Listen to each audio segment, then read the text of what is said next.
Sao de nei tai ma tango fie. O lo ua tuli ane maunga I ni va, ai ua apo foi maunga sa la fai, ai ua pua oa foi maunga o manua, ai moe a puti maunga o fitiuta, ina ua tangata atoa le vau e pei o le vaanga, le mtau tia o te maitai o nā whanua de nei tai ma tango fie, ma le fau o le tua, ma lo soifua, ma lo foli langi ma, ia ma lo afua, ma lo fo I o tātou fitai ai fo I lungo, o le peau, o le ngalu le ea ni nei tai au le tātou mawhtanga, o le tātou maota o Samoa vi inga o le tua, le tātou pokalame, e whapena o na tātou mafuta I pei tai au tai tasi. Ia ai le whai atua se upo I mua pēna u whātu lou le fio le nganga pa ia le tātou mawhtanga ni nei tai au matango fie, e whapea fwoi na tātou sisi fwoi le fu o le manu malo le suafa, ma malo le tātou watua le tamaa, le alo ma le nganga pa ia, le au te whatalofa aloa ia tuai le au whaswanga le atua so se whata whaitaulanga I o tau susunga I whawhengainga mo tau whale tua o au whalupenga o lupe whalele le tare lei mese le tapua inga le tuinga sā. O le pa ia lava lea le fio le ao le maro Samoa le o fionga tu ia anga tu mili whano va le toa sula vi le lua ma lau masiofo le fio foi lea o pa ia ma mamalu si o tātou nuu. Ma tātou watunu I ainga ma lātou tama fo'i ma lātou ainga mese fo'i sa whainga le pito I luma Samoa I atu etu mumpule I tu au ma lātaua ainga I le tai ma le waa o fonti.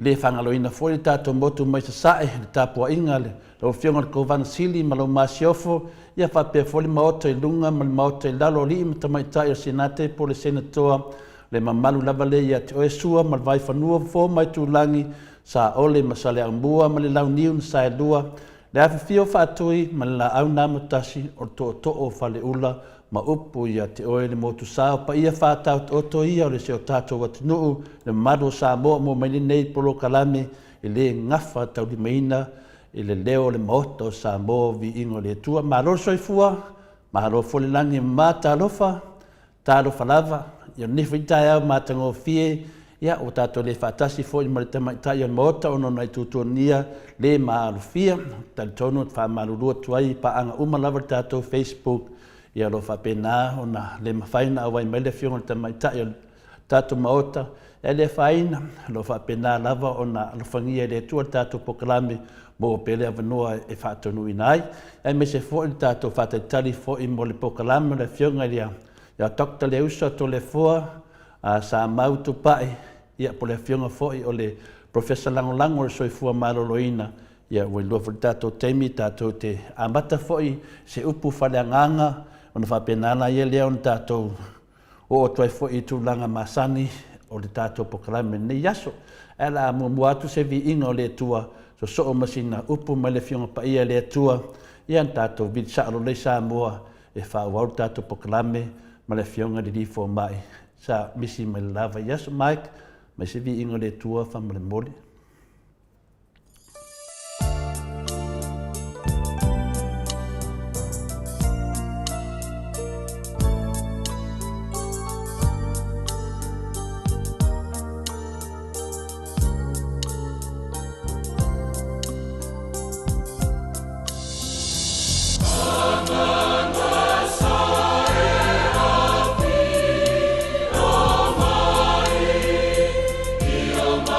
So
le pese, po le vi inga le na saunia, mai da whai pese, mai tanu ngā manono, alo la tau whunga ina le nevi inga o le atua, a nganga pa iai, a fia mai tātou te mafuta i le nei tai au, mātango fie. Ia le nei whalea tai au, le tātou anga ia tuloa le tātou Maleifua le nganga pe o na iai fo'i le amatango tātou pokalame, ta tau lava na iai se upu, ma le fionga pa ia le atua, whapena amataina i fo'i le ngona, ma manatu o le tātou mafutanga i tai au, a me se lava tai au taitasi, i ta matina mātua, ia awa fo'i la tō fo'i pokalame, a tonu fo'i au ngā fo'i, ni whi vaenga o le tātou pokalame, e whapena o na pui ai tātou, mai le tele lava o mea lo whapena lu ina ai le tātou ola whātua i le atua. Ia o mawhauwhaunga lava e ia manatu, e le loto le poto le atua e suasunga tāo na wala, e whapena fo'i ia tātou fo'i sufuanga le i nei, e le whaingofie le taua, e le whaingofie fo'i le tātou whinaunga, e le whaingofie fo'i le tātou savalinga, e le ala o le whamoe moe. O le aso lanei, o le aso valun, masina lua whelua sumai wha, ia le whamawina e furi nei Maleifua le anganga a wā fo'i de anga ia tuduma o ta tina mātua, e me se fo'i la tau waso, e whaima mata mo whanongolongo le whiunga pa ia le atua. Ia o te toi whawhelua i atu le whio le anganga pa ia di nei taia mātango fie, i le tātou whina le tātou mafutanga le nei taia au, ia maulunga pele lofa ma le angalei o le atua, a me se foli toi fua maua ma le langi maina, ia te o tole lofa tu noa ma le manuia ma lo tātou atua lo tātou tama a toa ma le li o Yesu Keriso lo tātou li i ma lo tātou whaola. O le tātou tusi whaitau, o la whaitauina ma le whionga pa ia le atua, e whapena o na ave ei o tātou mawhauwhau nei tai au, ia tātou mawele nganga o le atua, le mataini o tātou pokalame, ia e meise fo'i, luna fo'i, whatasi mai i tātou.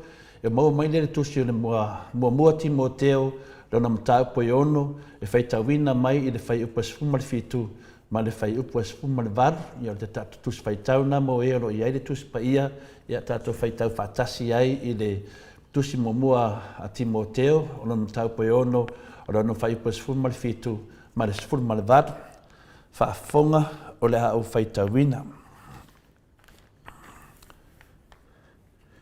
Ia e matua whai atu i e mau oa i le nei o langa. Aua nei wha maurunga i la tau.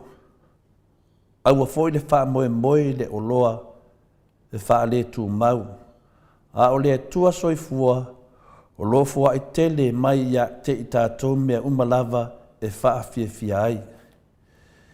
Ia la tau wanga lei atu, ia ta maua ainga i ngā venga li lei, ia mata alofa, ia lātou watu fua lātou mea. O le upuli nā le alii mo i tātou nei tai au. Whamanuia le tua le whungaina o lana whiunga pa ia au whaafonga lana whanau le nei tai au.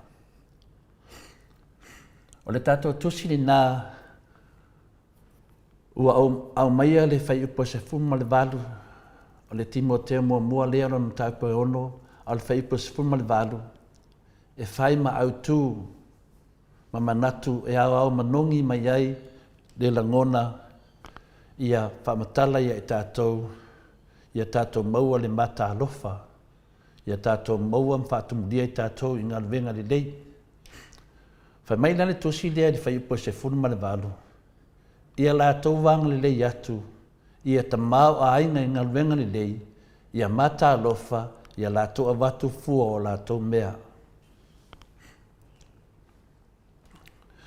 La tātou tare noa e winga i le ta mau a ainga, e winga i tupe ma o loa. Mana tua whai tātou i le tātou whainga mālolo i nei, o tātou te whanongolongo i le tala whaatatau i le tupe. Tala whaatatau le tupe o le tufutufaina o le tamau a inga i nuu manarafanga i le tono si o tātou watu nuu.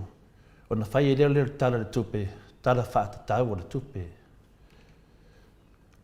E whaamata o whai maile whionga pa ia le tua o le tupe, o le puna anga le nao me leanga uma. Whaamata o le pesili le nao. Whaamata o whai maile whionga pa ia le tua natu langa o le tupe, o le puna anga le nao me leanga uma. Le aso tali. O le ngangana lea o te whaalongo ai i te teile tangata, pe iei se mea whale tonu mea tau tupe. Wha mai lo lea, ia, wei lo fo ia o le tupe o le puna anga lea o mea leanga uma. O le ngangana le na, ta te whaalongo ai. Ia ta ilo ia te o tau po le aso tau manatu, ta maa matina mātua. A o hau lava ia, o te le ilo aina. Ma o te le mautino ina. O te loa o se fisilita ua te le lea mo i tātou. Wana ngana nai tātou te whaalongo ai. Whare tonu lo se mea wapela. Iwa ilo whai alu kupe o punga anga leo mea leanga uma. Lea la se tala ma le whionga pa ia lea tua e fisosani e tātou e tari ai i le neifuinga ngana po le neifuinga manatu tātou te whaalongo ai. Ia pu le lava oe. Po le haso manatu le neiteimi. A o hau lava ia. O te leilo aina, ma o te le mautino aina. Pau wale mea o te leilo aina, e mawhai e le tupe o na whase ina le tangata e whai mea te se. E mawhai fo e le tupe o na ausia ni mea e sili o na le lei. Pau na mea o te leilo aina e auia. O le tupe e mawhai o na whase ina le tangata. A o le tupe fo e, na te ausia ini ngā luenga le lei, ne mea le lei, e vi i ele li. E ei taimi e whaavinga se se ai mawhauwhaunga le tangata le whionga pa ia le atua e winga i le tupe. Tā ua tūlanga le mo tātou langa le tātou te awhia i me tau tupe. Le fwoi tātou te loa le te leo tupe o le tātou atunu o lo vāvā o ai. Ma le mautonu ai li to tele le tāpua inga le atunu pe a whai le tala le tātou tupe i Samoa. A leo tātou tala noa le tāua ma le tāua o le tupe. Ma le whionga pa ia le tua, o le tā ua tele le tātou malamalama, i mea o loo whai mai ai le whionga pa ia le tua i le tupe. Lei lava sesi o tātou i le se malamaanga i mea tau tupe. Ia ai mesi e tangata whine ngā hoi. O lo i tupe mawhauwhau loa i tangata ngā hoi, tele o mawhauwhaunga. O mea ia o lo la patai mai le whionga pa ia le tua, e le ta tau on tātou whaia e winga le tupe. Rongo winga, i le whionga pa ia le tua, o iei mea wa uma len whaamatala i tātou, e mea tātou te whaia le tupe, ma mea le ta tau on tātou whaia le tupe. E mo i tātou te whaalongo ai pēm, whaalongo ai pēa, ai te tau pēo on tātou malamalama, msaswani ai tātou. E leo whaapea mai le whionga pa ia le tua, o le tupe, o le puna anga, o mea leanga uma, le ai. E leo le winga na. Ia, e o se temi whina le watupu se mea na e mawhori, le ai. E leo whaapea mai lava le whionga pa ia le tua, se mea whaapea na. E leo whaapea mai le whionga pa ia le tua, o le tupe, o le puna anga, o mea leanga uma, le ai. Ai o loo whaapea mai le whionga pa ia le tua, o le tupe, e mawhai o na vea ma puna anga, o mea leanga uma, pe a tātou whao ngā se se. O maua tātou lea ngā o le whaupunga lea. Pe a tātou whao ngā se se. O le winga nā o le whionga pa ia le tua le nitaha mo tātou. O le tupe e mawhai o na avea.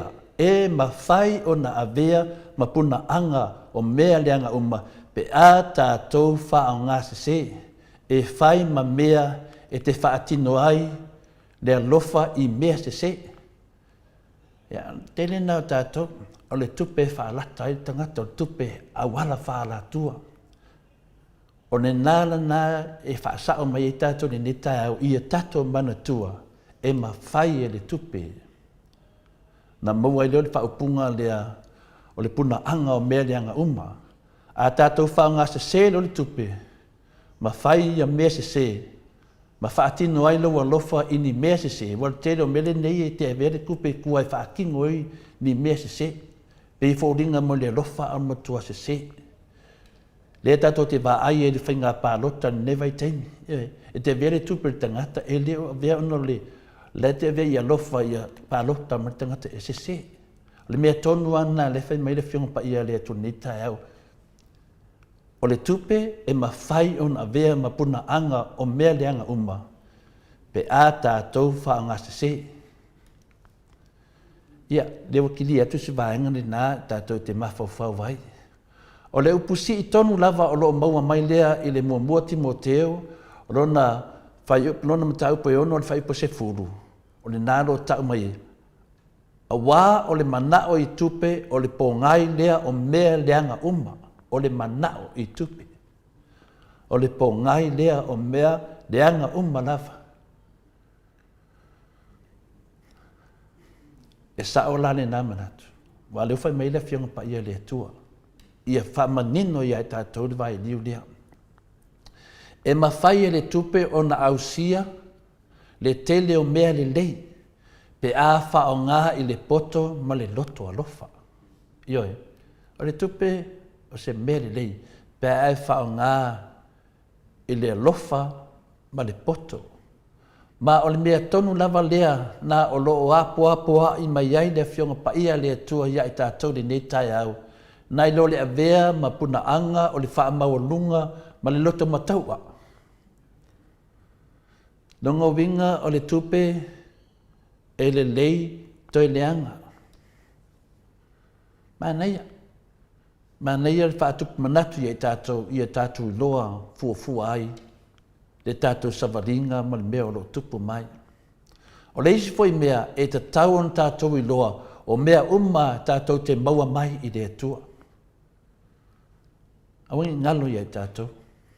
O mea le tātou te maua e mai le atua. Ma e whina ngalo le atua e vei tātou o tausi mea whamaoni i puna oa wa ia tuina mai i tātou. Lenganga tonu wale nā. O mea o mea mai le atua. O le whina ngalo nā le atua i a vei tātou ma tausi mea whamaoni. Pei whea o tātou mā loro i enei tātou pale mene atoa o lātou o tausi mea le atunu.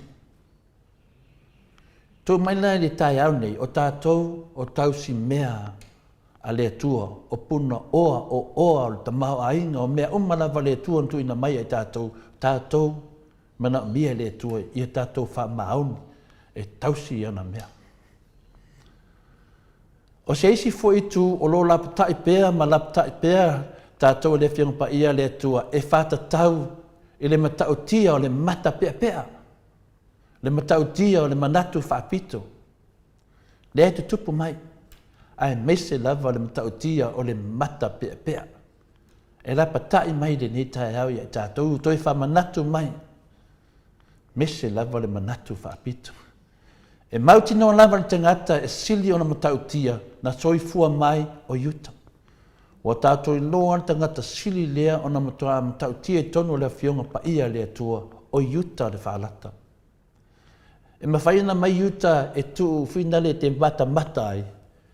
Ia whamanatu ia te oe le matau tia o le mata pēr. Ma le manatu whapito.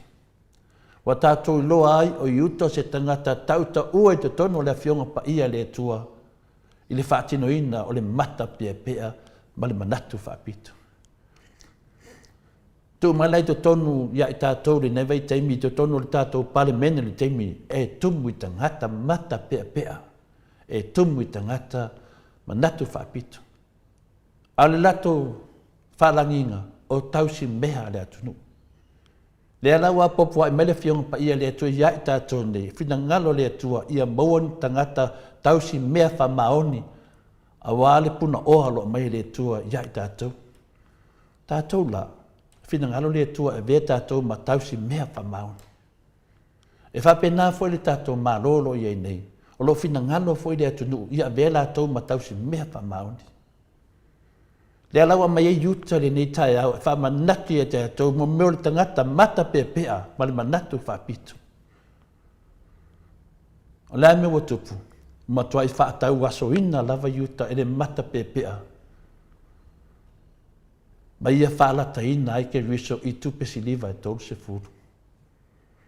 Le tā ua nā o le tupe, ma le tā ua o le vahenga e te tau ai anu tātou mata alia. O mea nei, o mea na mai e le tua. O lo mana o le tua, malona whina ngalo pa ia vei tātou ma tausi mea whamaoni i ana mea tō tino. Wai umalawa, lena whetalai e le tua se tasi fo i whata oto.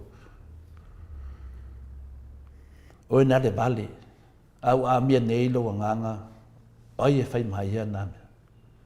Le mea nā le tupu mari tātou soifuanga lo tātou ve vesi i mea tau tupe.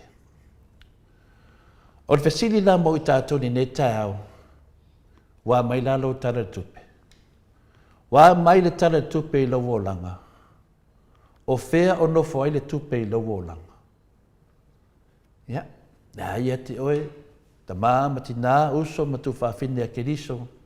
Ia, ia mai la lo tara tupe i lau o langa. A o whea wholo o nofo ai le tupe i lau o langa. O nai whesili nai e tau a mai le nganga tātou whaasori ne tai au. Po o pū lea e oe le tupe, po o pū lea e le tupe oe. O whea nā mea lua le te iai temi nei. Tasi ale mea le tātou pokalame e hao ana whamanatu i tātou ne taia o le ki lava o mea uma o le tu watu o tātou o langa e pule ai ke riso. Tu watu o tātou o langa e pule ai ke riso. A e mea uma o iate oe, tu watu i a ao ke riso. A tātou tu watu mea uma i a ao ke riso o mea o tātou maua wa e tu ina atu e alo wola i a ke riso. Ia, whailo whidiwhidinga. Al whamatalaina le nā o le tātou whaasoa le ne tai au. Ma ai po pūlea o le tupe, po e pūlea le tupe. Whina ngalo le tua ia vei tātou ma tausi mea whaamahoni. I mea uma mai le tua ona puna oa le tamao a inga o mea uma mai le tua mana mea tātou ia tātou whamaoni e tausi mea ia le tua. Ia ona tue tu watu la ia lea wale mea silian tāua tu watu o tātou o langa e pule hei ke riso. Ma ia tu watu mea uma leo tātou te maua i yona a au. Ina eva aila ia lea le whaata mau aina ina i tātou e le tua i mea umanafu.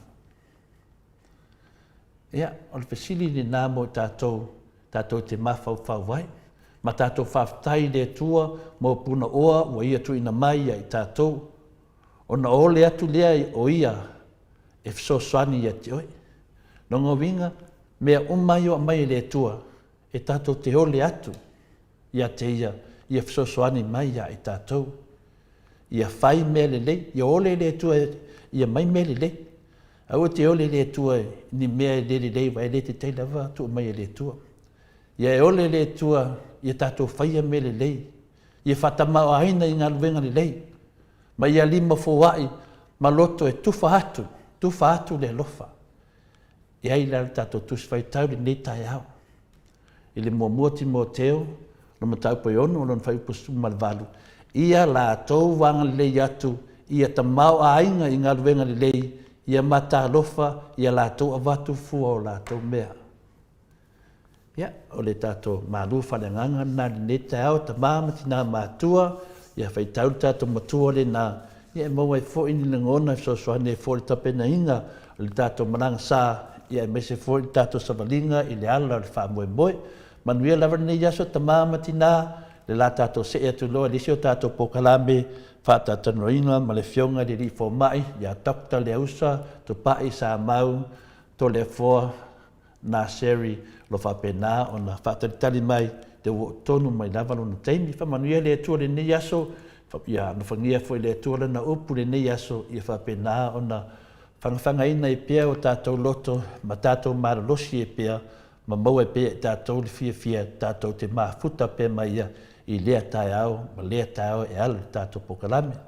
Mai, se vi ingo le tua, whamole, tātou ato lere sa moa le fiong le difo mai.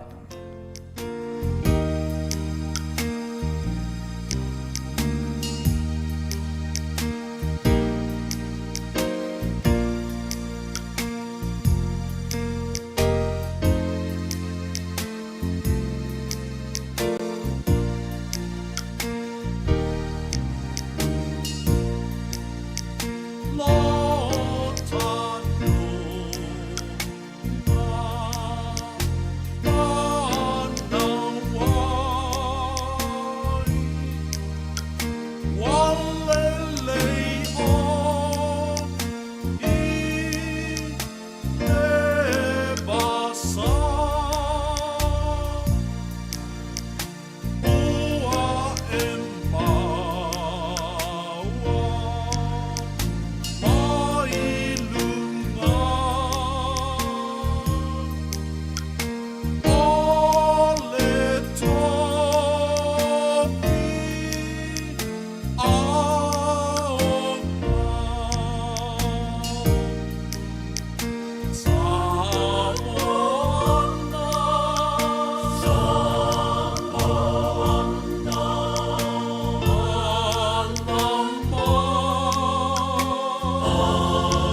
mai tato teimi ne tai au, ia lea ta tonu lava le tu lai balu, I sini au se tāria. Ia o te loa foi lea o ta tonu lava le tu la e se fulu I le tato tofi I Samoa. Le nganga fia ma le nganga whaftai, tato te vi ia le lofa ma le nganga leo le tua. Ia le o mai e atu vanga mua le tato pokalame I le winga I le tupe o te loa ia o te talitonu ia leo tau tamao ainga le whanga ainga le tupe ia le tupe o se au auna I le leitele ia le tupe foi o se mea le lei a le tupe foi o mea uma mai le tua e lo fina ngalo le tua ia vei tatou ma tausi mea whamaoni a walo na tamao ainga lo sa saa mea te toi as uma o leo moa le tatou avanoa tatou te whaatasi e foi ma le tatou a li fo mai tatou misia foi la fionga le li fo mai ia Dr. Tupai sa mau le usa to le foa take na seri ua misi lava oe lo fionga le fo mai le lava yaso ina ono tulanga fo yo na ngase fo na fapena ona tuli mai oe le motu sala fai ia lo mo mia so soani lo fionga le pa la me le o te ma lo si o tato pokalame te mi lava e na mia so soani le tu tau fo mai ia o te mifuina e le mawhai ina la asia le moto Samoa le pokalame o ne tā ua le olo tangata. Tā rofa lo fionga le difo mai po lo fionga foi professor langu le soifua maraloina Dr. Naseri. Ia, whāta lo whātu le anganga fia ma le anganga whawhitai lau fionga to le fua. Misi pai a mawarunga me tātou ana leo whasare lau po tātou awala television nei tai au fōu ma le Ia ne lo fama ya leo tato tama sidi le lani ya fa pe na fa fe do ya tu fa tala fa tu pe ya mo lunga o tato au fa lunga foi na fa fo mai nei po kalama ya ma no so ko ma langi mama ma lo fama na tu ni ta ya ma lo to la ya so ya me la me fe tato tu na ia wa ho fati ne no nisi me tau wa ho nisi me tau mari lava ia masalo wa o le wa sila mai ia o le no foi no fo ta vita le fionga le tamaitai al mota o no o tulanga foi le maalofia ia da sa fa pe mo se maftanga nei ia o te loa fta mo se maftanga e sia so la tamai po le so tonai ia me se foi le sa ina ona tulanga foi le maalofia le fa fonga mai o lo fionga le di fo mai io e vai mai ia to le valo so le no fo atu ia le ngona fia ia o le la le avea le matulanga o le afa pena ona le fa taunuina le tato pokalame matango fie ia pe o le nganga fia na neta yao ia ua patipatia le lofa malanga le tua ua mauta wa misi o tua oile vai aso le te atu ia ele sinka mai misi le misi te le lava ia na ua pe o le tele lava o nai fesili ia manatu fo o le maftanga ia e fia la ila wa fionga le difo mai ara lo pokalame la moli mero faanga le tamamatua ia finale ia pari tele a finale tango ia lo fa penana moli mero lo faanga mo lo fionga le difo mai ia wa le toi mo seva noe toi sua tuai ia o sa o lava valele i te mi fa tu langa ina ia le moli mero lo faanga mo lo fionga le difo mai le sunga ia pari tele ia ole tulanga nei ia ai sau no ia lo fionga di fo mai ia mai le na mato fatatali po wa manuia le ngase po wa ia aftai to le fo tala fatu ni tula le aso ia tal sia fo ile tato le fatasi mane so to mai tai il mota ia inu tal se fo ya to no mo hoilo na no si yo sono file mu pe ya na ya e mo ya tala ya ale tu pulanga ne mai to ya ya se por lo ya mo se mal au profeta tu no ne ta no ina ta por kalama maria la ya ya vo eso no fa matala se me ngase si la fiesta da fo atu autalaina ia tulanga ngase o te ua mo ine autalagia ai le o mana na o ia e la tolo a faina ai tulanga na sai ia e le mafai foi ona fai ai se tala ho e fa pe ona sai le titi mai ona se umar por kala la le fa tau ina ia e le marawina ma dia lava lo fiona le di forma ia ta no atra ia fai ai sina so ia o nei tangata matutua ma dia da ia wa mai ai le whanau ia mai ai i nei so isa e di fofo mai nei i uporu nei ai da sa whatau noa o tu whai mai ia whai mai nei tonga whiti amata e o te roa lau soro file mua na manu ia tai da va via de di e maa wata pua i tātou mo tovi inga wha pe hoi tātou paanga tō tino whafo mai nei whasalau tai da ya le nganga le nai lo fiona le di forma ia wa watu al matu sili ngo bisi atu o lava yaso le sili de wa fa fonga le maru de tunu ia o tu langa lava ia e pau lava le me le faina tu o forma te mi lava sa le mai e le faina van tu ua e tu tato pokalami ia e ame lava na fa mo de soifua ia maleola na ia tauto ai na tenga lue a wa foi le soani so tato atu ia ma lo fai va o i da vai fa so songa ai a te le fa so songa lo fiona le fo mai ia o le lava ma warto vai lava foi le tus pa ia te oi ia me se foi tu la wa anon fo mai pa langi fa mai ia o sai mai na va lai loa e le sisi me le mai ia le lava wa tautino mai ia tu umami uma fai lava nga venga ia fa tai le do mole tu e mo moli atu fa marosia e pea ia lo tu langa a finale a lofa ia me se foi lo tu langa so soani ela yo tiu te moto finga mai le tato wali ia ai wa mai lo fiona le nitaia ia aftai to le volo mo asi fe lolo ia mo no masina fia ia wala va le ai vai ia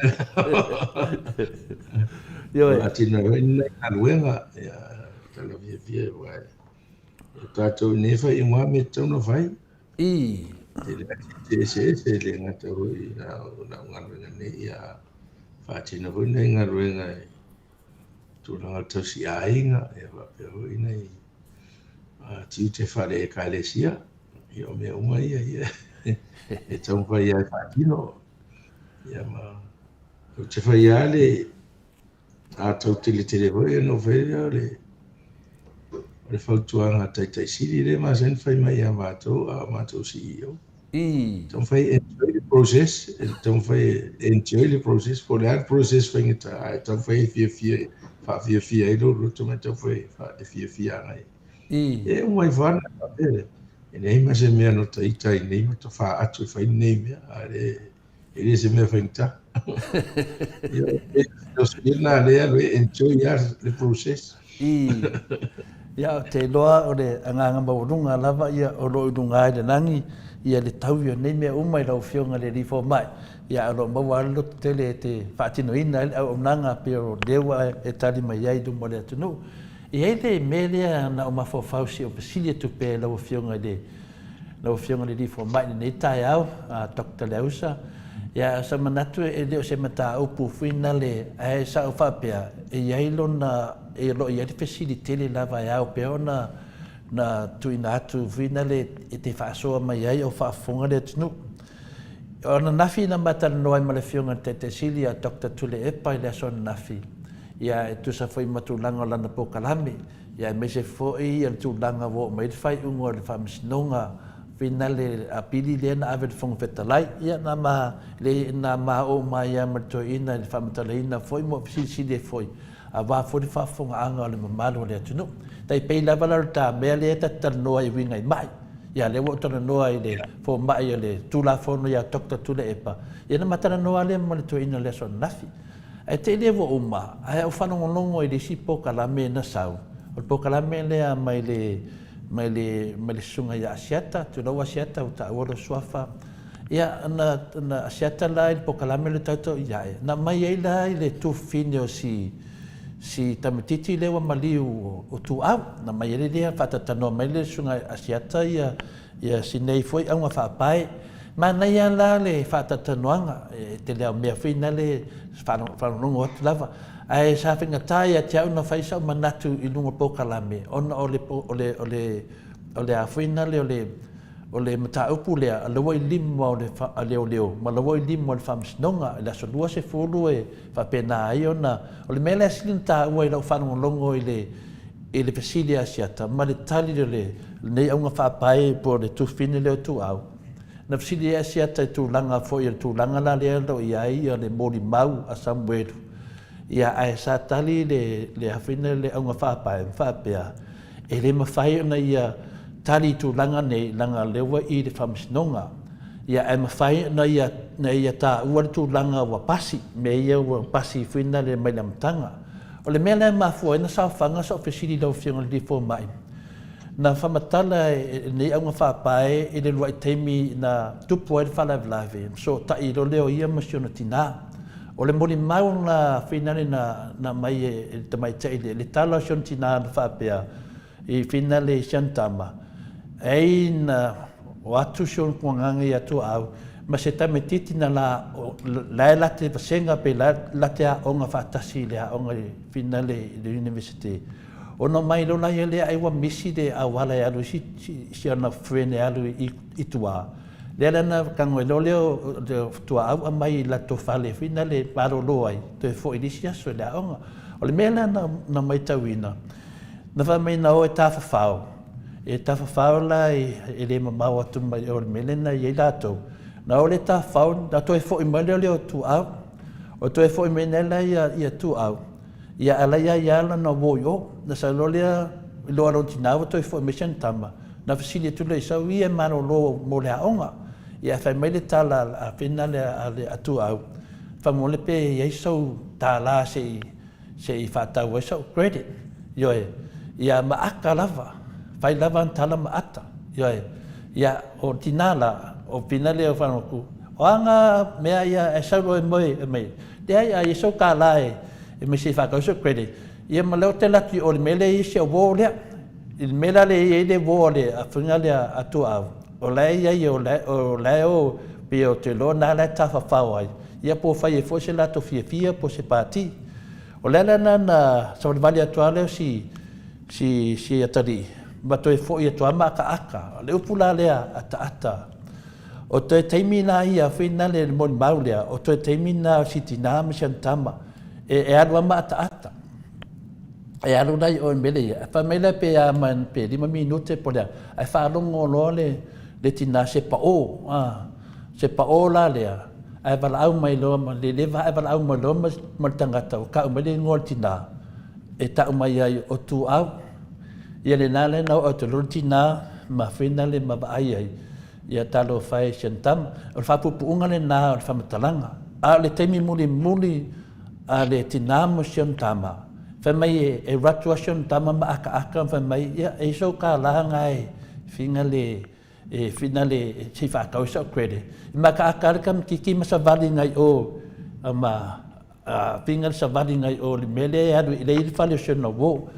O le mena le whai lau pesi lau fionga i le li fo mai. Wo mana tua ia o le o te loa o tō tele o lau whafonga ma tangata ia masani i winga o mene o le ata. Pe a whai o late a fia se tūlanga se mea whina le masani ai tala whataitai. Pe wa a fia le pia.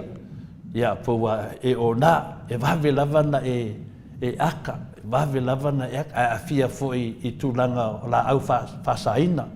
Ia, fua la au whasaina. Ia, e wawe lavana e experience wina le ke iau makalau o fofonga me aka. Ia ma tūlanga whapena. O le whesili nai lau a fionga i le li fo mai. O le tala lea, o te tali tono, o le ki lea o whinaunga i alo whai nei. Ia, i le tala lea. O ki lo finaunga lau le o iai ona le mo lima o famsnonga ai o le winga na ofisili O angi a ungo o tangata ai a fia ini la au fasaina, po fwini fwala au fasaina, ia pe a fia fo i le pia, pe a fia fo i tu langa fa pe na war temine, na sau noa le fionga le faipule a laudi, tolu se fulu tau sanga talu aina tau nua toli eisa i Samoa. A le temine e fai ele moni maulea, e o le lua fe lua sumatasi, o matua a asa le eisa i Samoa, e o ma temine. O le fesili la te mana o fina le whaafonga le tunu ia malama po haunga o se tangata ai maua i se tūlanga whapena lau fionga le rifo mai. A lea fo se matu ia e o iai. Pastai, e whai asi lave o mengi o drugs. I. E whana whasai na wai ese ia le marijuana turu whafonga ngā le tū. Ese le marijuana. Ese le crystal meth le ka o tātou le eisa. I. Ia le crystal meth ngā le wha whai ngofia na whai. Le whai solo tangata e wha te whai tau tua ia tunu i whafo. E o si tōk tōngi le poko le hotara, e watu mea whai e tō. I. Le crack. Ia e se wai tō inga le ta o le morphine, le poka le morphine, cocaine. I. It's a long list. Heroin, cocaine, long list. O isi o drugs nge, e wha ngā fo I tono whale mai e control le pain. I. Sia I tengi o tau tonga te lewe e wha ngā leo. Peni manua tū ngā fo e redi. Ina wha ngā leo le tui sosani. Tau tau fia I le ti ngā lea. Ai langa o wha ngā e tangata wha recreational drug pe o whai mea wa ia wha fia I lato. I. Mata o le dangerous o le maise a le aisa. Ma le pēna whai atu, le ma whai na whai ai tono, me se whai ai le umkuka, whai whai tā vale. Ia le wa sa ua la twa e le atu no o le wasika le tā ua mai ua maua e leo le tama I le pe whai ele mea le. Whai ai.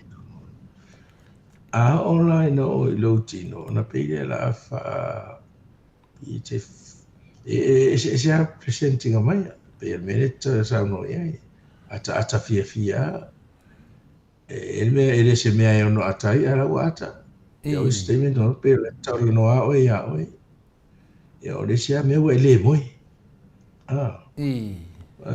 tangata ia ma se fa na I si te me le university e popula le po ata whinga mea onga ma wa si me le tele na fia I tele o tangata ne tele foi nisi o fo mai wa fai na I lo I ona na mata fa o ngai fa pe fa o ngai ia ele ma no se fai tau ai ma pula I ma te fai ngobe au ia addict lo le addiction na nga ona me fai kala nga le addiction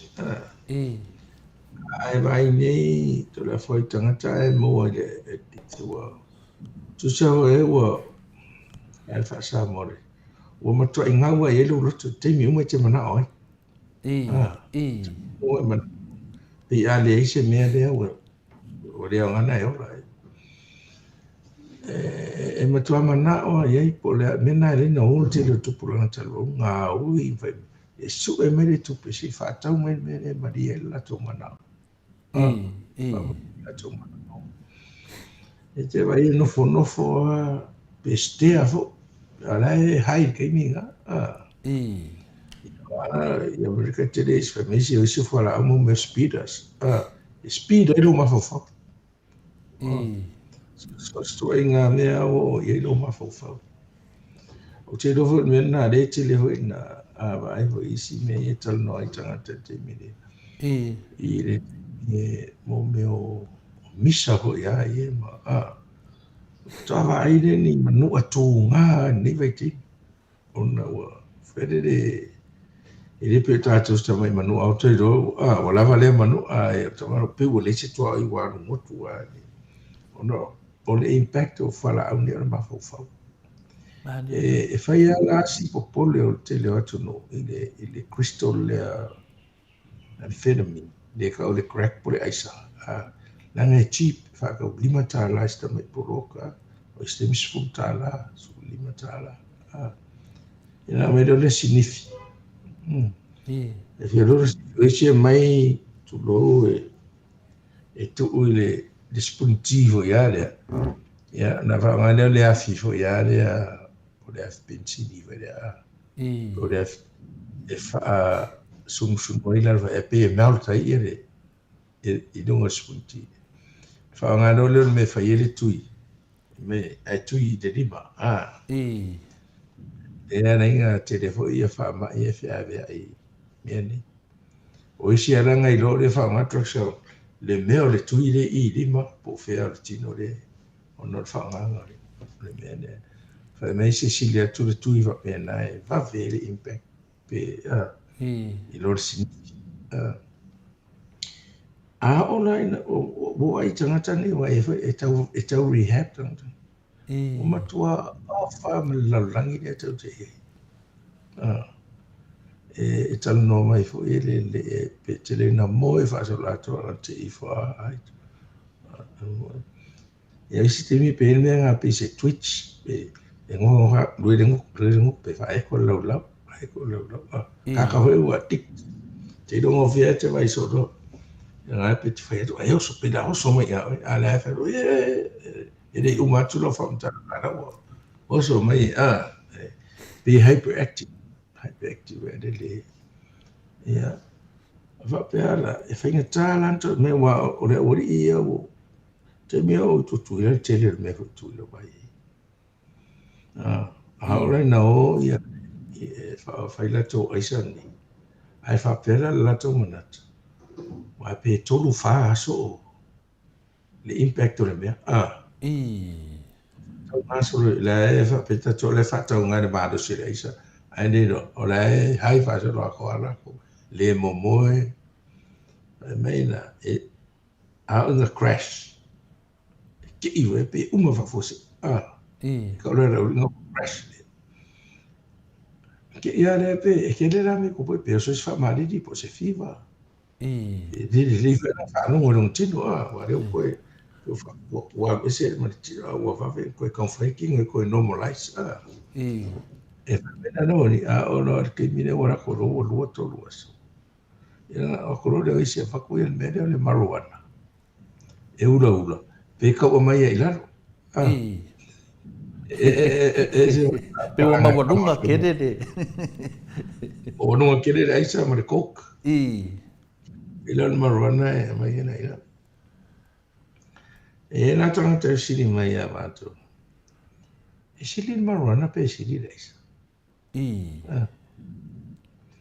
ia e tawono tali fe sili re fa e fe loro marijuana o marijuana o le la au le to it's a natural e le pe o potale le fai e fai a solo tangata e me fai a ona fa te inga o le pe o rungo se falai le ia ai pa u ese si tu lang e tonu ia le le palasia tu ia ese o se plastic cup fo ia le aro kwa me te kong le fai ngore me ale ko ia di un poco fa kasi uma ko ke ni ali se la nga contaminants nga ia ma fa le signifi e mo fa inga o mama fa pe le tui e mo fa ina o to ia pe lo liva wa tele contaminants e to ia e pe la le expression o tangata la wa haire me ese o le se fia o le se total so o le se te o tu fai uma fe au ai e ma fai ona e tau fa pe na le mena na o e tu la me fa pe le ia fai ia pe la context nga au mai ia le la tata wa ai po me wa fi ngi drugs ta mai tipo Ele mene tau whamtala mai. Ia o mea uma. E whamoni a umara mea ia pe a whaise mea le forensic autopsy. E fo le pathologist whapitoi waka forensics. Ia wene ke testinga po ise me hapena I tono tino. O ai mo uma o tino po I tō tonga ia me se lo liva o lo mafufau. Po I lo ai ini traces o le truck le lo tono tino. Po tau malama po tau whamade le winga lau pesidi. Ona le ana ta ua ni mole mau le un whapai. Whea tuasion tina ai aka ia siona tari ia porong konga. E mai aka le kam kiki me se so ka la nai se whakau e so credit. E sau ia moe o kai au le aonga. Ia aka lava ia tu auma ma vai pe so ka la me se o laku o le whale le ia se o vo whale da lea e whai ele fia por se Peila o I lea ke kau whisiri e kuia. Ia lewa e whamtala ina le tūranga po lea ko inga reaction o tangata e maua I mene o ia lewa e tari. E se lava, e se de marwana, e se ia. A le winga na la whamtalanga. Ia, sau no lau whianga ni fo mai.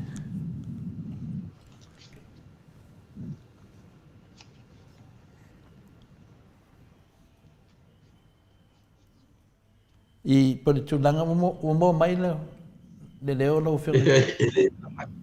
Ia, pe le winga lau whamtalanga. Pe o whina le o le mori mau o le mata upo le woi lunga mai le whamasinonga e whaile la surua se furu. Ia e whapena o na whatanu wai le mori mau lea le whionga le sunga ia Samuelu pe whamaunia na mori mau le na whai. A le winga na le mea mafuaina inkalesi e whamatala pe whapei aunga o mea nei. Ona e leta I eila o tantonunga.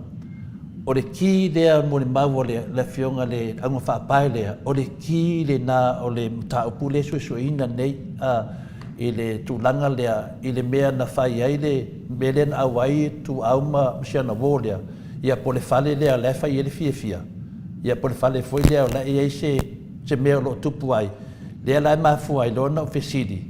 Ia whina le e whesosoani whina le I le wawau leo tenga lue e whai o susu enga le mataupu lea lau o whionga ni fo mai. Au te whi e loa aunga se tangata ai maua ni me whapea. Ia o te ai me se ia o lea o lau o whionga le professor lango le soifua maraloina. E tau mau e foi se whesosoani o lea wa whasolo tu mai a to lea fua. Wow, te le nau whamatala mai. A ta mama tina matua. A pe o le ngase le te mawai. O le sa I dinga pe whape I fō ringa o le mele o te sa I dia.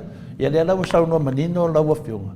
Ese lava, ese lava, ese foi ia ai tau winga tutusa lava lau whionga li fo mai. O tau sao e lau. Eu ele estou engatando para mim o stuporous. O peu fava de ele o lido foi ia tato te pe tanga tai o valona. A tua viu tu foi ia tu tá viu na tua dunga siva. Tinha vai ia tu foi o falo tanga uma o ia receiva ia. Ko inga me ko inappropriate. O tato po le avo ele ia fia ele ava malos. E aí ela controla ela o conscious foi ela ele ele ele fitou e fez ele mafau vai ver Maria da ai olha ava e nada faz o ato olha e ele o pio curiata o ele fala lá de pa aí eles estão até mais ani fa pena e tai fa pena lá ele aggressive telefone lá e era oria e foi eu foi lá tu me foi whaalongonongo ia lātou pese. Whaalongonongo pese o ia ia pe ia tau tatala mai tau pese rap ia. Ia haru whaasoro a koa ka ki rei ropo rea e fia ia lātou me whapea. Ala nga addict. Ringa e whai lava. O isi o nofo ai o. Ala whate te inga wa te leo tangata wai ia.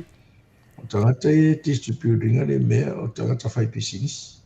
Ele o E te vai le mea tangata atikle au nofo ina. Te iau whai au ina at whale o ngan manga o asi. Te waku yesinga mea o reisi mea. Tangata, te lo tangata le leo te ido. Ya e watu le au whai pisinit koe repossess me la tau ta avale. Ya tunu wafu. Te rato i hau e risi ringa arso te i. O lana ngaru e ngare whao ngare o rio e ripo. O le au whai ngare au.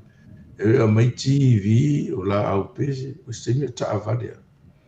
Ai silo ia mai si fo mai o kwa i. A tik tari mea. Ya wa mai mai ule whene tongi. O tuai disa wa tupe a wa whawe whao ngā. Ai nara winga o tangata o. Ere tasi songa presentation. Ta ai a so te tangata mai e te rongo fiala. Mai tangata o. Wa hukfo ia le wa masani alon tino au mana o ai fai pea. Pe wale mali le mana. O le tencho so la o le tele le mali o tele fo faunga. E ro mali e lunga dos. Ro mali e lunga. Wa mata we de ile vene. Asa lo to lo spunti. Ia pe fa pe na tasiaro tu te lo ia so to.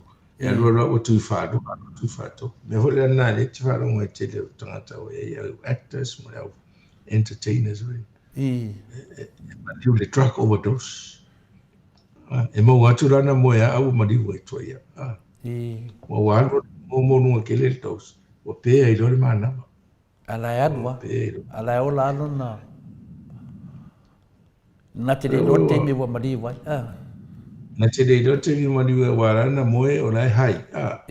Ya au al watu mo no ke le tos. Wa fai ngai do le meo le fai ai le se tulo wa le printed le responsible le o lai lang manava. O ai mo te manava ya. Ya. E pe lai i drugs ngi pe a ke le tos. E na te le la to ya mo to lai mo ya o madli.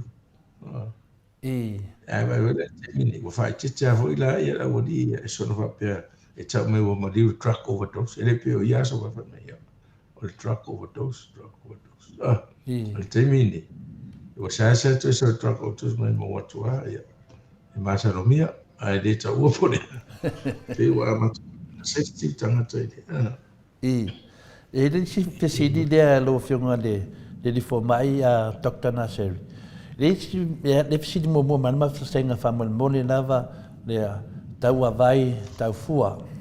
Tau vai tau fua medan pesidi famol mole lava to le fo se pesidi atu lava ya Dr. le usa pe ai se manongi e pe o le pia po le marwana e whaingo fiona i loa o le tangata o le iai se aisa wha mole.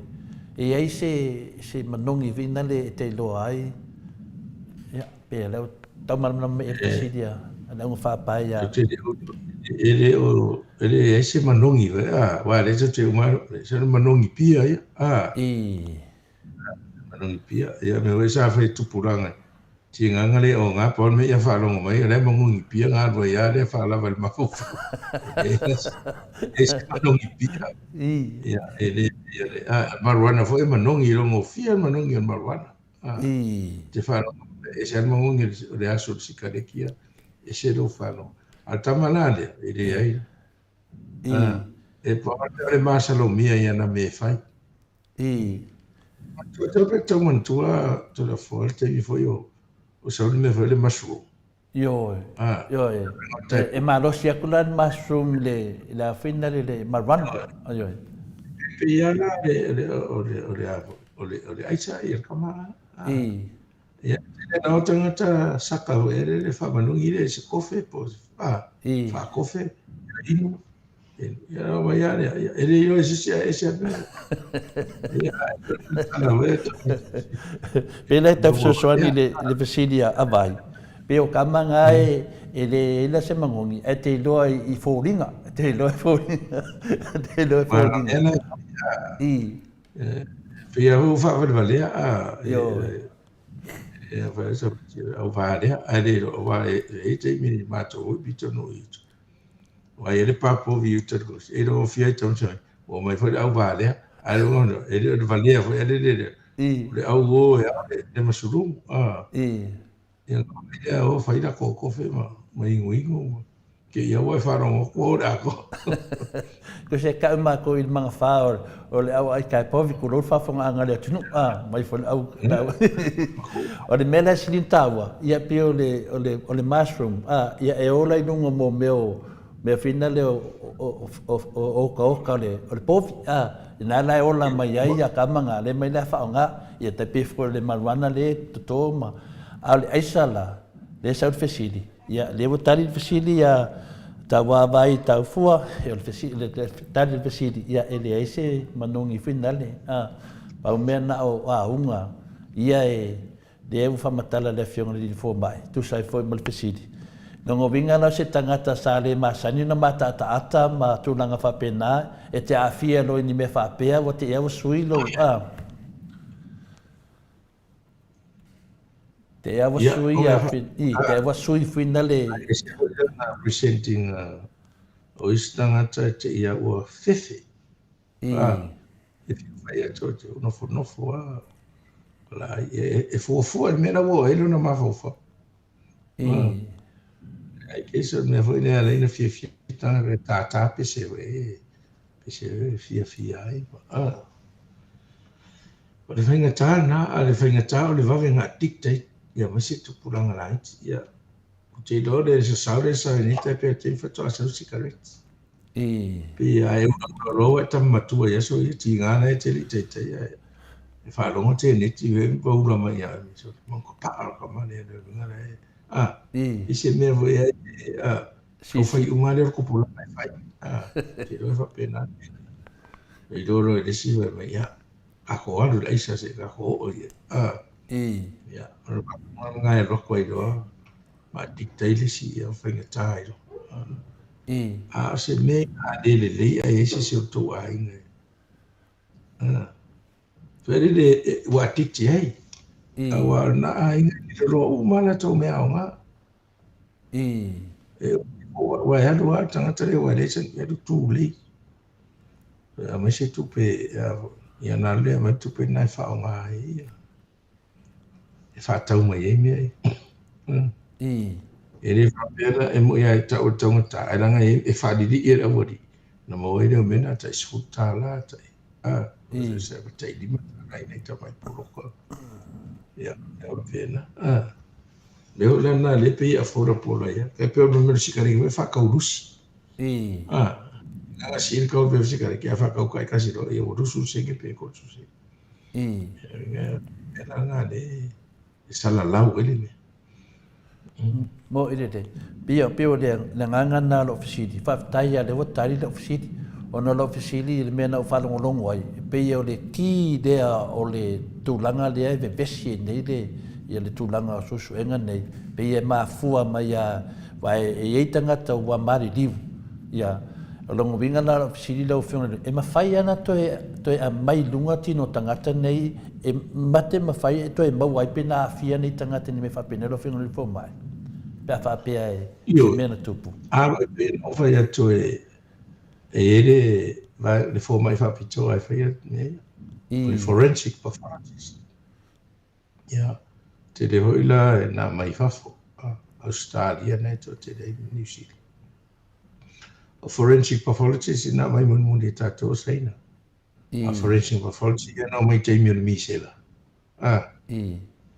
o mai Australia fai umana to o tangata e ma di diu ai masa ro mi drugs straightforward afo I do telia test o brain tissue test low fat test low liver mai lo I tele na to ai le drug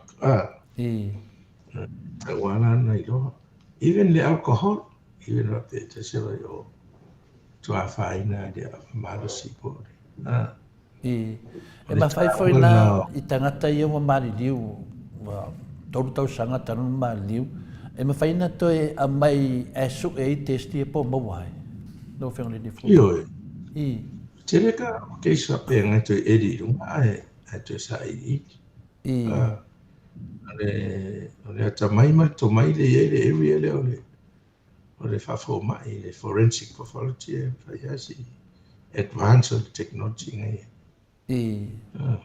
fa ya I don't know fa la system mo tu ole ai tafia si fa yasi ta tonga ane ngapo o mon fa sta tonga for la li potia forensic pathologist le fa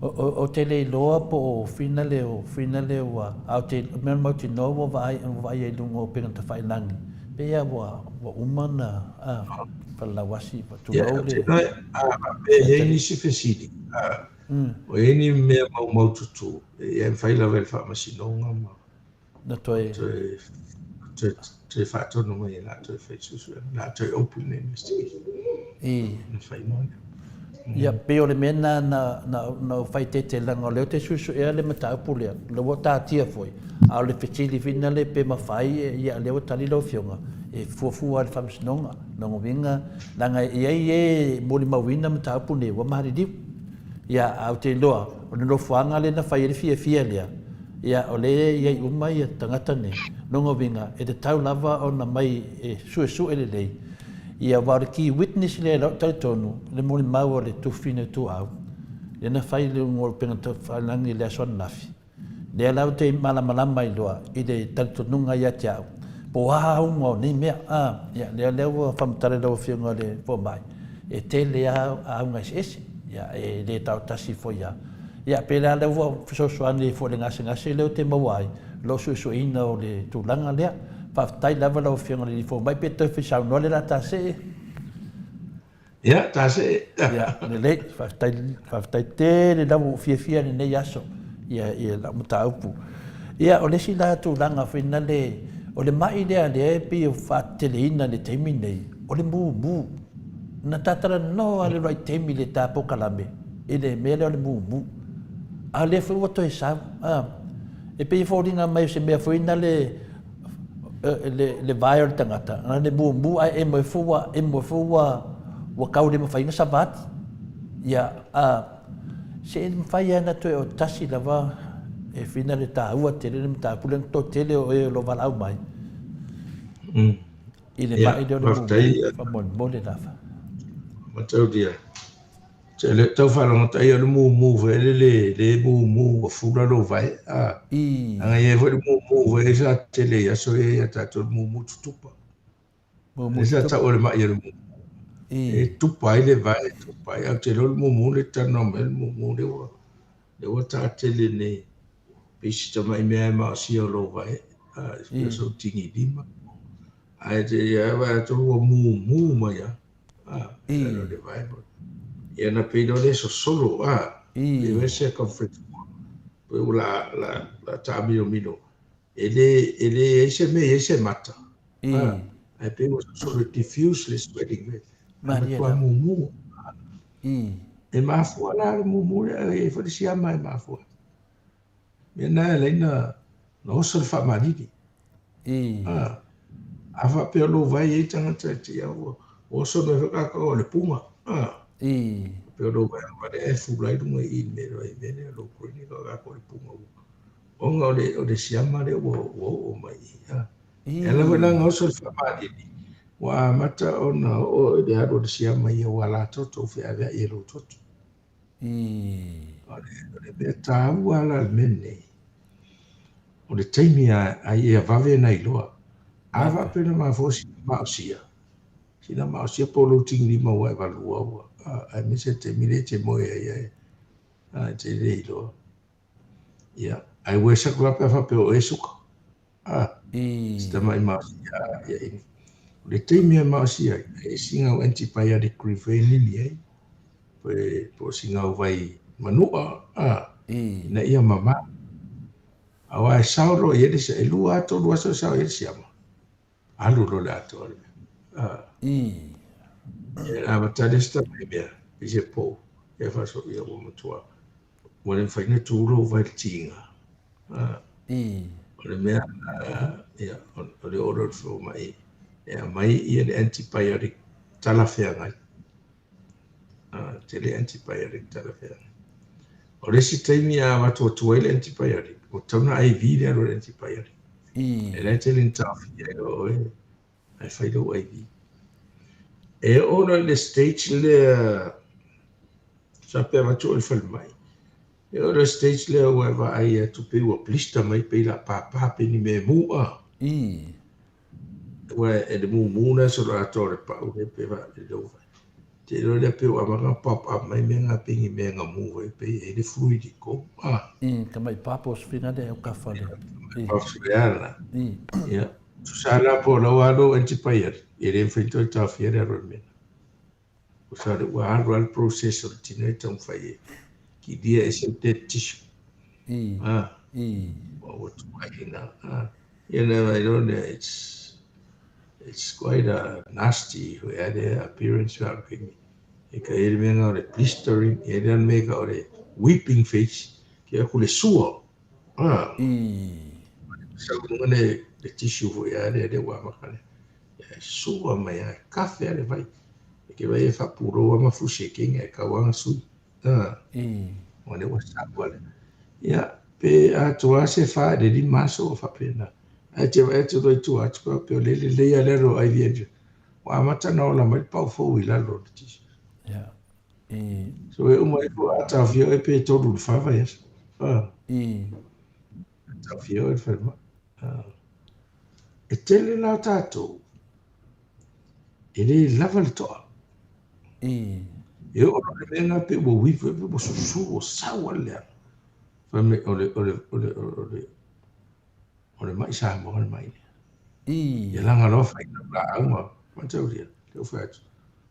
Tu sa ua pe le siama. A le hawhaina rea le siama, consequences ia le infection. Le o to e whai atu. Le amakanga vese o tissue fianga pepe o ngore infection. Le ai tau whaitina a vese le leina susu e are te wetu o matafi o papa ua matanga mai. Aloa a whasoluna na pe. Io era ua matanga maui a mea ne au. Tu sa le siama i to e wheatu culture ule to e se mei tonu la ua ule to e tonu toto. Ia le process ka tino ia le ai tau whai heal wale healing ai whai el tino. Te lera tātou, e pupole e le mea. E lera te whai isi vai, te whai. E o isi vai lana te reinfect ai fo. Tonu. Te so e le siama fo, te so e le fo. Nā, o la ua whautuanga whai e tātou. Ia tātou, mai. O mai o mō mai. O mai e pē whara au tui, whara au pingsing. Ese sia mai mafuai. E tele foi whara au tui, e to whara au tui, ma le siama e au ngai. E to inga whara tui ko broad spectrum. Aki teike inga ia pe wha pe ri man ko inga siama. Se kere atu. E whai whain combine antibiotic e dua. E a kiri ke le scope for le cover mai ni. Possibilities o isi siama o le wall whakasi. Ia mangi vai la au le whaima. A whapera o e o mau e eke mai suka. Ia no inga kauanga manage il whalma. Ai miso o le extend ngā wale anga le infekia ro vai. A mau ano le mena ngā. Ia mai whaira kau whainga control o le infection.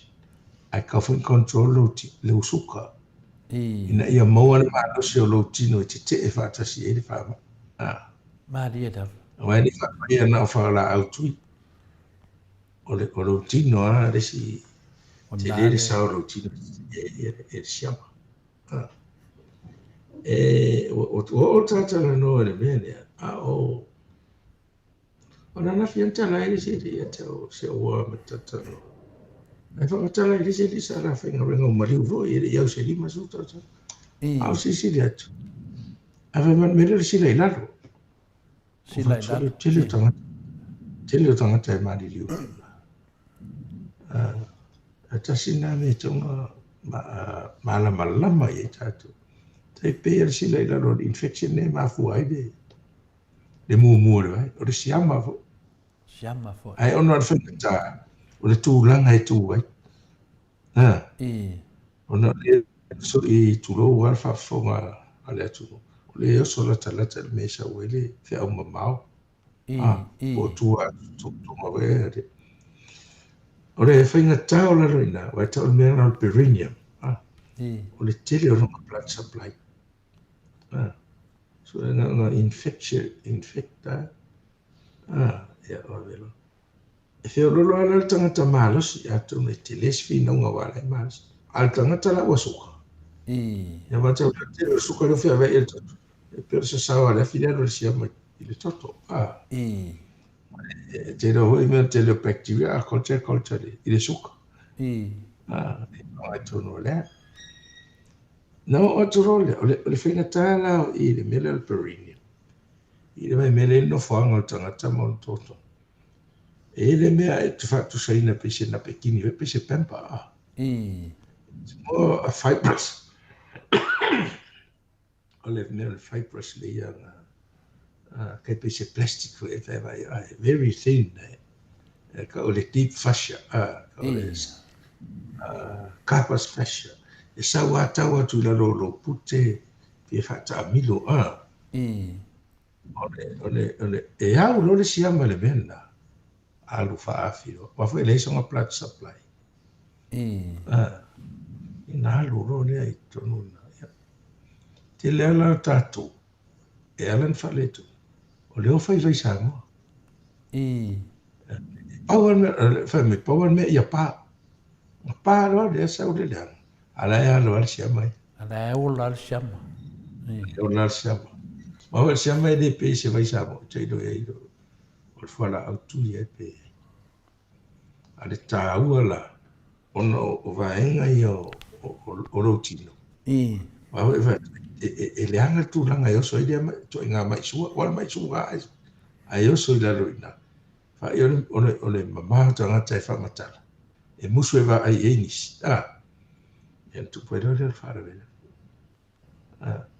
an mena tau le watu fale mai a wai ta tau a ona e sinka mai se tui le kiki tau ana e sinta mai incision fa e faisin si ta tala e fa sau malenga e fafu wa atu e lunga ala e ola le ona la le facial le tu whamatala atua le pese plastic le ai vai mo no le pa o watu le fatty layer watu lo nei tama I maso ia tau tu le pa una maloe ai le yo isi vai no o ina la ia e oro ia le siama ne ia adu lo le atu mesia la la suka yo salope o tu tuila salope o tofi tu tangata o ai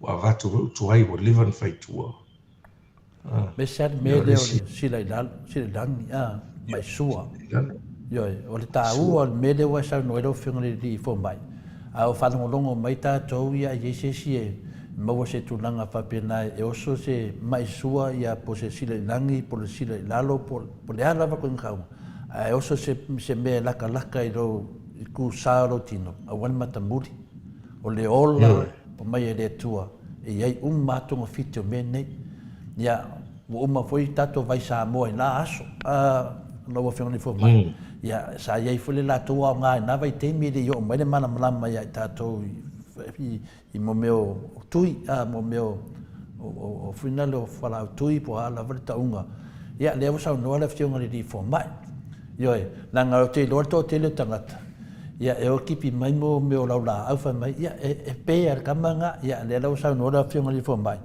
a tonu e man via ai le pere siama e alu dafa pio le tāua na lo to le wai to le vo wa so e tau le mau tangata le mai suka e se mena sa ma lo si altino ne sa tape ma lo sertino te mile o fa ro nuangia o le tu sal ma lo si no le o fieta o sanga mo o mai suka o te le me a fa ina o lo suka ya chili na ola le siama fe o le o so ani suka le a chili thrive ale sao le ola le siama tonu lo ti ia ma o fai tai fo isi to ngai yo mai e fe so ani ta pe ale ma le sa ai lo sa no ia so ia sa ia le nga sao Sa nga te le mai to te le suka te mine.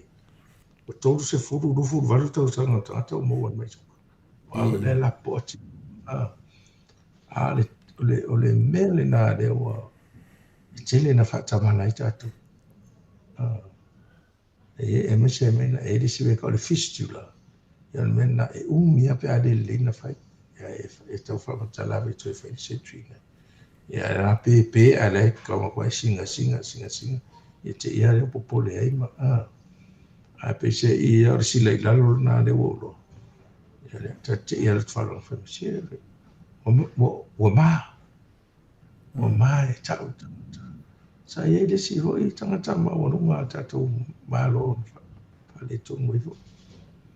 O te me loa fe sfuru. O se fa pena.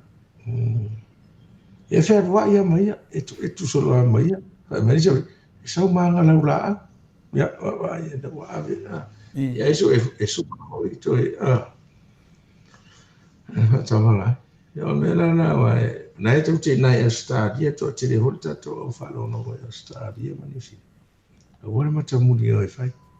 Apena hoi to no to to no ni se fa fo wan. O le alta mai me pe se fu fa me. Ya wa mata o te me ma fu de mangiso ya vadu. Ma fo e tingi dima sauro e mansia. To mo fai e va ai fa ma. O se me va vena e fa pe se le anga ma umi o. Ya fai lo na ia fora. Ma ne tele tele ngale. Pre mu ne o ai na le.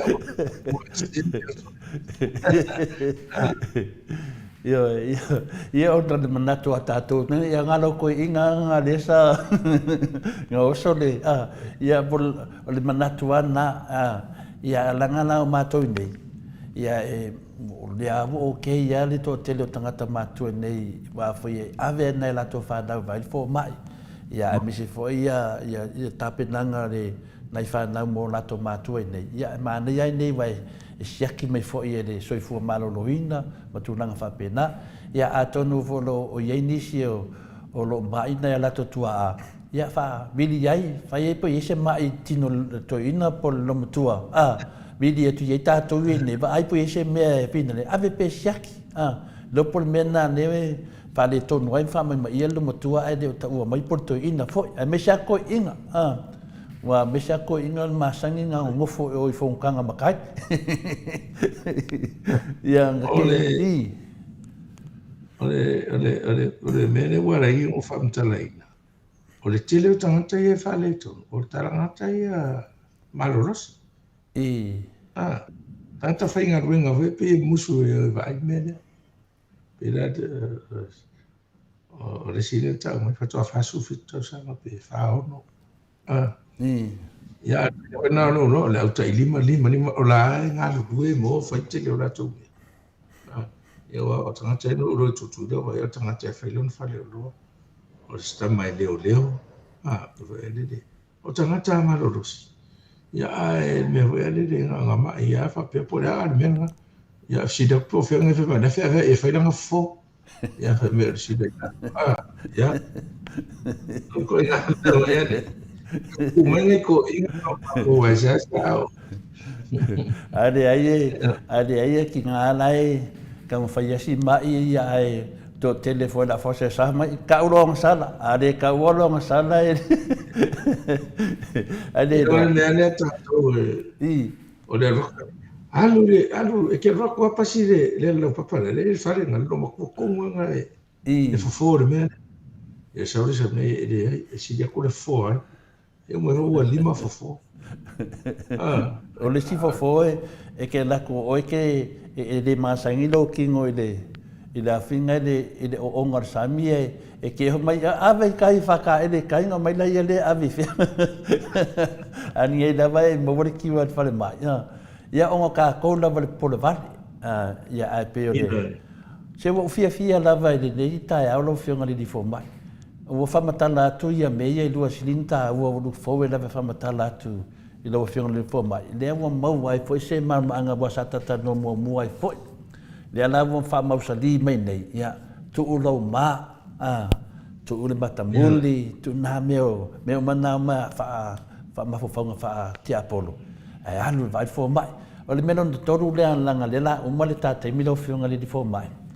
O le se tasi fo tamā le moto sa movi ingo le tua e soafa ia se manu. Lea na meila na fisili e tiau. Fa mai ia se manu se fisili e tua le di fō mai. Fa ma mole ato le fōa langa leo te le mawhaina o laku nunga wha leo lo fisili. E vinga le mele na ta ua i fuina le siana tamai sa vali lewa e osono no sela. Ia, e le ngata fo i lea e me fuina le o ia sa le masani e le la po onon tino taruana wha o ngāna masini leo pe ua la po e lona tino tulou le whawhonga anga le tino. A lea na matana noa nafi. Na momori mai ea fo ilana whawhtai e wha o atu loo whiunga li fo mai. Na latu wa airisi fo mai e pe o loo whautuanga. A e loa atu lava e te leo. Na heru le vai sisi fo mai e lua e ni manatu fuina le so soani e teo e po. Na heru le vai airisi fo mai. Fo mai na fo mai Samoa lava fuina le fo mai doctor i lunga i Queensland. Na heru lai e leo si o tamalea. To e va ai e so mai whanongongo e lau bokalame. Pe ia e te tau fuina lu. Ia e la kuna. E wha mai le fo mai Samoa lea fuina leo lau le ta ua suafa fo mai. Wha mai te loe. E leo whetau i o whala au i e lea mai e lau fō mai man mele i ei oi, tūlanga le te iai. Ia, to e sui ma whala au o sita ma. Ma lo wha me te au se wa umanui ato le fō te le a le suinga. O tau le mauan mele nga ofisili e to e fisili fō mai. Ia pe le au ngāre nā o le whanongongo mai lau whionga le fō mai. Ia to e maua nei manatu. Ia pe le aso sau nuanga arwhawhitaina na mamori atu lau whionga le sunga se manu whalia. Mamoli atu lau whionga ni tai au. I o au whautuanga i au tu e. Bawa e whailo na maru. Astai tu le o le whiawhianga siri lea. O le awa noa tau te whaona inga. Whasoa atu ai fo ise i loa ua mea le atua. E whesoa soni e tātou tangata. O te iloa whinangara mo ia leo le atua. Bo e le tai dawa. O le fai o le fai ali e tiu ma fifi tiu fa mata e le vetau i lan men ai fa tai o nawa fa fonga o i le fionga ia se umani se fa tuanga yo me o mani e wala mai le finanga no le tu ia na au e le fa pe ala to fio mai la luni ya le tu ni wo o fai mau o na le atu ai le mea. O te roi mea mo iana, masaro ai o le fai noa whala au mo whala au sela. A matau de pero e se le sela i mama, e se le sela le fatu. O le lau atu e se le roi fatu, i whala au ia. Ia nau te le e se, te roho e o te mai e isi fo mai lau te whaoanga le si whala au ngai kau le preniso pia wo wha umi a le sela. Masalo le whala au o saifuri ai te leo te numa whawe una la. La poa, Ai no o sui la na o sui ana whala au. Ia na o te le e le suinga, ia. Whawhoi vi inga i le tua. Mahdi ala, tai da. I lona alo whau. E leo e au ala atu i tātou poloka lava, ia. Langa whamaro no. Mahdi ala. Malo, ia pe o mena tonu na fuafuina o te fisili tuai. E nei me whafua se i mua ni na ratu. Ia awa whani ngasa o rau sairi ringa le whaine. Ele lawa mawai le ki witness vinga le e anga i eila o susu e nga le whaine. Ia a me se fwoi le mu o tātara noai. Ia le whaiwa whana nau mai nisi mea tā aua e tauna la pata ia i pia tātou. Ia a me se eila ia tūlanga ia. Ai whanonga re kaure seki. Ia, le whautua mai. Toi wa ila te sis fo mai pe le mo mai fo sisi. Ia, whina le. Ia, ona, ia, talala se manu e tiao. Wa taru na sui anu whala au. Wa manu ia. So le nei na vai e tūlanga. Ia, ule mauran meren wha mai te fisili o tia te oe. Ia, pero tūlanga na e wha manu ia le tua e lau whionga le fo mai e tu sama lau whautua inga o le atunu. A o vea oe ma whina na ma CEO o le soifua marorina Samoa i lungo le pulenga sili lungo le tātou whale mai Samoa. A lea lava wa e tu ua e whai lava lau lava whale mai. Ma e fso swani a lea tunu e whautoina lea tunu a mese temi whainga tā whape nei ma soifua mai mau ia ono le fatamala lava po le leilua foi ia po le ofo i situlanga ai a le alavu mai lava fesoasoani a le atua e ala mai tou afioga i lifo mai ia lo faafetai fa le auau nai matamuli foʻi o lea le togia lau afioga i le lifo mai po lau afioga foi le profesa lagolago o le soifua maloloina ia te talitonu lava ia se aso ia faina le faifuʻisina mea alofa mo lou faasoa foi ia te taumatamuli ia e talitonu foi ia lea foʻi ia o galuega lenei aso faamanuia lava le atua i tapenaga uma e faaloa lo soifua ma faamiumi lo soifua ia mese foʻi seu tinā loo e tausia lenei taimi faamanuia le atua iā tinā amuia foʻi le manava na e fanau ai takota le ausa ono tulaga o loo faafoga le atunuu o le tufa mai i ni mea o loo faapena ona galala le atunuu i le lē malamalama i tuuiga gasegase ia tuatu nei ia vanoa pe sisi mea toe fiasaunoa ai ia ma moli mai foʻi nei o loo faaga nei aiga paaga o le tatou moto Samoa viiga le atua ia ta le foi lau walu te whaingarenga ia e fio te foi lo sunga le lifo mai ia wa foi nai mai o lo whatatani mai ma whaulava ia ma no sau no to le fo whaftai te le mo whalai au foi ia no tau whamtara la mona la wal fia tai da no na fia o ale wa tau tala mai tatou por kalama ali da mai le tāua ma le au ngā whaftai fōi i tupu matamari o le atunu o la tō longa sa ia fōi le whafonga mai. Ia, ma o tau au ngā ina ini whautuanga. Tai daf. Ia pe no tau au watu ia. O mea mai le tua. Mari e daf. Wala e se mai fōi lana whamano longa. Ia, wala me tangata whina. Le si la fia le tua tangata whapele lona ola. Tanga tō lai fia mo i ane manusi. Mari e E daf. whatotu e whasino mai. Ia, ole mea pita i siri le ilu tato nua. Tai dava. Ua le atu ngalo to le fo. Ua ti me matamuri ko tato. Le fai tasi fai dua walava an fai so le. I fa O tai no dava le ya kan le. vedi sa o fi ere. Ole mea ti apolo. Mo i le Le le. te ma ro fa ti apolo na. Ia fa tai dava ia ti apono avese. Ia o tatou tale la matanga. E utu fua le vai o whawani anga le atua. Ia le li fa tai dava. Ia le atua. Tatou mea o mafo e whai. Ia. E a maa e matau po e ase mai tau mai al tatou tapau sidila. Mari e dava. Patino i tatou maa venga mau tatou tiute. Po tatou whamaoni e whai lea mea. Awa e peano whai. E le lau maua.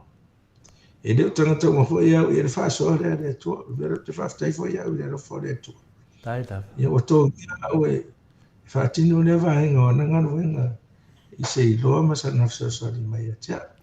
Ia pe se Tai dava. o leo te fia ia au e whai. Mo no te tele ai a e moa ia lo fia nga vo ia le whaatino ni. O a whaasoro rofo ina na matua le choice fua. Ia usa o i lota la le to ina manua le sa masen mama futu. Ia wa uma le soma le. Wa le to yese soma. Awa ia, le tele lava Somalia le, o le si limas futau sanga le whatatari le tunu e lau tuwha mai le. After for ia after for ia por kalama. Tai dava. Ia wa oine ia por kalama. E le hari se o tama i fa. Awa ia, ia le li ingal vena. Ia mal tatou mo tovi ia. Te i ua mo tangata i doa ai ia. Le tangata. Ia mo moli atu alfa after te le tau tongi a voi sau. Se me te lata te fia fai. O le mene pe mo fai ko le fau tuanga tai si. Enjoy your process. Tatou fia fai. Ia tatou fai. Ia wani e tele tatou por kalama ma tatou fasalau. Tai dava. Whafonga mai fo. Tatou atunu tupu mai me se tina matama matutua ia. Na foi se whaafonga se upu o le tau tamari. Waia. Tau lau foi. E poto al tau tai e le atoi e lo sa. Ia foi e teimi whaatamai se ngana. Ia e mawhanawhana matua atoa ia te uto. Ariera. Ia whaapara. Lau auna, ia, tātou tālo sia ia, aduaba le anga iduma. O to i lewa ia so. Ia moho ni sia tātou tala fia man, tātou tala no ai. Ia manuia la tala wha, tāu sia fwoi ai nuu. Tāu sia i te ua. Roa tu to i le anga le vai ai nuu. Ia mau ano na manasi. Ia so i pua mai ia manuia le aso. Ia, so i fwoi ala o whionga ni di fo mai, whaftai te lewa. Ia le nganga nao. O te loa fwoi la whao o te fwoi o lo whaanga i le tamaitai al mota. Ia tamaitai al mota e ser fia i lau po karame. Ia te iai wa le tu sai whamanei aso i tu tonia fwoi. Ia te tali tonu la tato mafuta ma le whionga le sunga ia in mo le vea fou. Ia whamania le tu e te mio toi le nei aso. Ia whaaso i fwoi lau whionga li fo mai. Alo whatua ia pāri tere ma. Te oro te tala noa ia wape hoi malo. Ia mana i tātou tinata ma mātua leo maua o rātou suafa e mai se le whio hoi a se umanu na ua. Tala fia le moa o nea. Tai lava.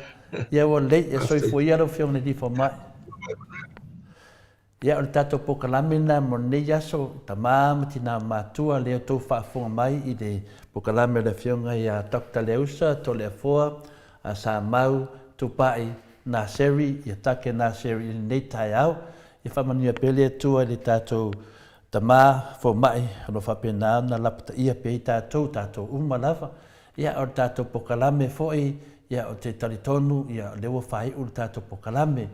La mai se vi ingo le tua tātou te whātou whai, whātasi le nei tai au, ia, halu tangata ia whaena ngā venga, ia ma mawhau whau fo mai, ma whau tuanga, ia me se fo i whau tuanga whananganga tātou tuwha le nei tai au, ia vi ia le li, Mike, mai se vi ingo le tua, ia tātou tue whila e fwoi temi māsani o tātou pokalame, ia ono o te whinga renga tai au, ia o te loa o le ale ese tātou pokalame mo le aso tai au, ia e tātou whataitari ni pokalame o le whionga fwoi le Dr. Afualo mo le aso tonai, nara ato te maua e sisi teimi tātou te mafuta ai, o nisi fwoi tūlanga pio no tā ua, ia i mta upo onga lo whataitari le i tātou i le aso lua se fulu o le masina nei, la whai whamnonga le sunga ia Samuelu, ia toa mai pere tai le au whafonga, o te leo nei whasalaunga lo alu nei, e tina lavana whai maitu la whono, e le mwhainto e tala noaina me nei, a la lava e whao ngāla vai isi pokalame,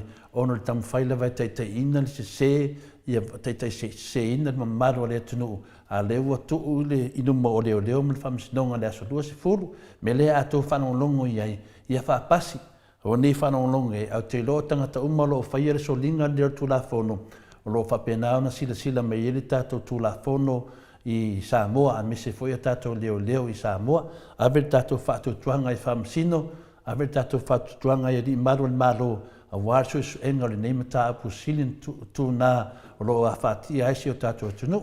Ia e le lavar ti Apollo, leo whautua tuai maoto Samoa vi ingo le tua ia toa le tai, ia awale popole, i tātou whātatali le aso lua se furu, ia ngā fwoi me te whaasoa tuna i aso toi, whawhile mua e pertapua inga le atunu.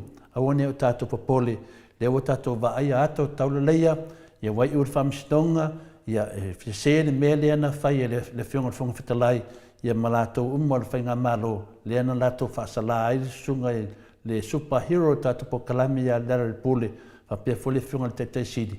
Loa mai le tali, mai le tua, le kora o whapeo, i le ai ma se mea se na whai e toi ina ma le ala, toi fo i tono palimene, ia wa le nā nam tā upu, ia tātou tatalo le tua, abe se sātani, o lo pena lava na whaatupula ia mai pea, ia i lea mea, ma lea mea, ia e mea lavana i tineia, pe atua mau pere tātou whaatuatua i lea tua, e hala i mea o whaatatia mai, le tātou whamsinonga, ia le whamsinonga na mai a tangata sori whaavai tonu, o le whamsinonga whetua e vesea i la tonu ma le sori whaavai, ia le tala atu lea ma le whaarau tere lava i le mamaro le atunu ia manuia nana ni yaso soifua.